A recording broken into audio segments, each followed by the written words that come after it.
Hello, good evening. Welcome to North West Tonight with Roger Johnson and Annabelle Tiffin. Our top story: a fortune from fracking, the government incentives which could bring millions to the North West councils. But the critics and protesters say it's little more than a bribe. Well, we know the government is keen on fracking, and today ministers outlined plans to make it more palatable to communities which could be disrupted. In essence, they're offering a tax windfall to local councils which agree to sign off licences. Fracking, of course, is the process of shattering rock deep underground, releasing shale gas to produce energy. But it's controversial, and this weekend hundreds of protesters marched in Salford against it.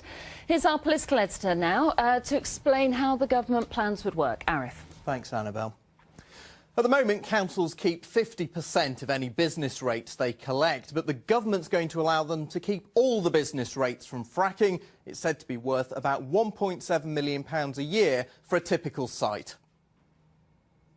Bring jobs and investment and industry and competitiveness to the North West. It's part of our long-term economic plan. It could provide 74,000 jobs across the country. The North West has got some real advantages, and I want to make sure that local people, local taxpayers benefit, and that's why we're making the announcements today. I'm very pleased that this is what I would call a start. It's a movement by government to keep 100% of business rates.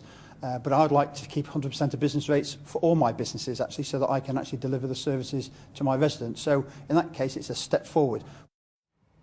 But it's not just councils that would get paid. At the moment, companies are only test drilling.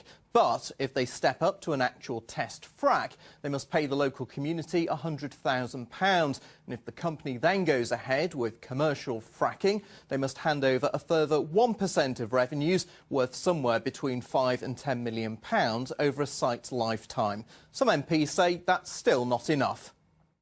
In the United States, they get 5 to 7% of revenues.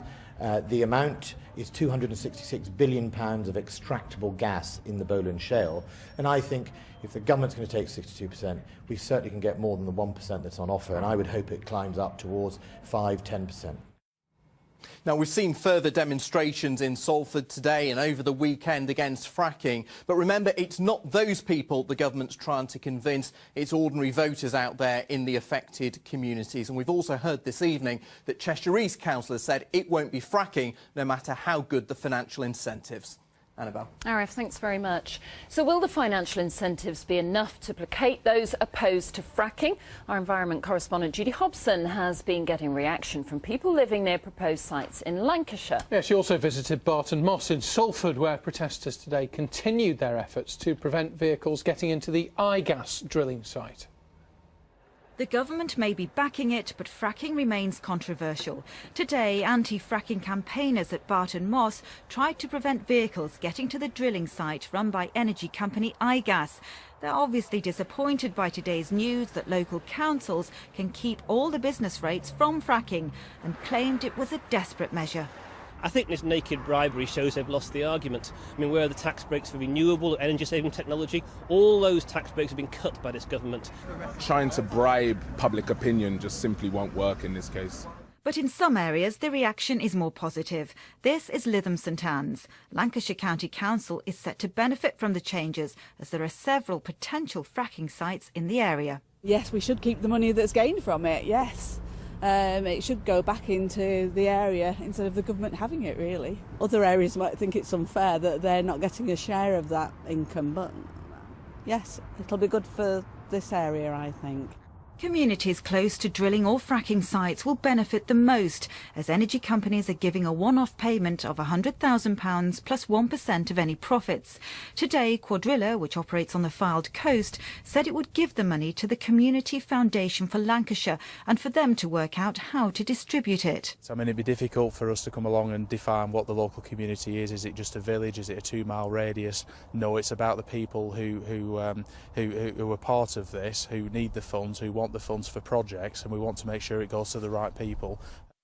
The payments of £100,000 could be given within the year, but that means little to those who want the process stopping altogether. Judy Hobson, BBC North West Tonight, Lytham St Anne's. Well, the decision to allow councils to keep the business rates from fracking sites has been called a bribe by critics. Earlier, I asked the Energy Minister, Michael Fallon, if it was.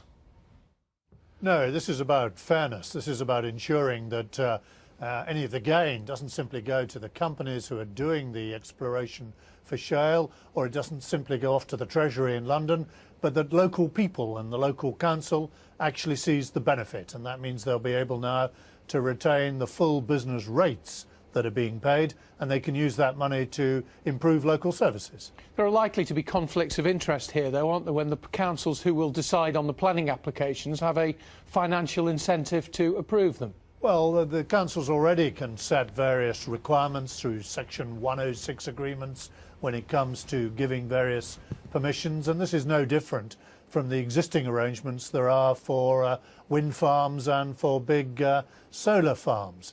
What happens then if all these local councils turn around and say no? Well, in those cases, if they don't do so on good grounds, of course, like any other planning application, the developer can appeal to the Secretary of State. Is investing all this effort in fracking in line with being a green government, which is what David Cameron said he wanted?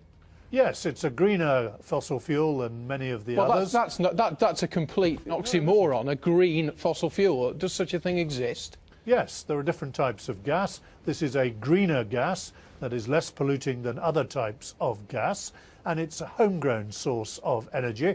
I don't think anybody would seriously argue that we ought to leave the North Sea oil and gas in the ground there. It's there, it's a resource that has been tapped very successfully. Not next to people's not just houses, in the United though. States, but elsewhere, and I think we ought to do it here. Yeah, but North Sea oil and gas isn't next to people's houses. That's the issue. It's not next to people's towns and villages. Well, it's, as I say, the planning decision will be local. It'll be up to the authority to decide whether it's appropriate in those circumstances. For example, as you say, whether it's too close to residential accommodation, or whether it's going to involve too much disruption for a very small village and narrow roads or whatever.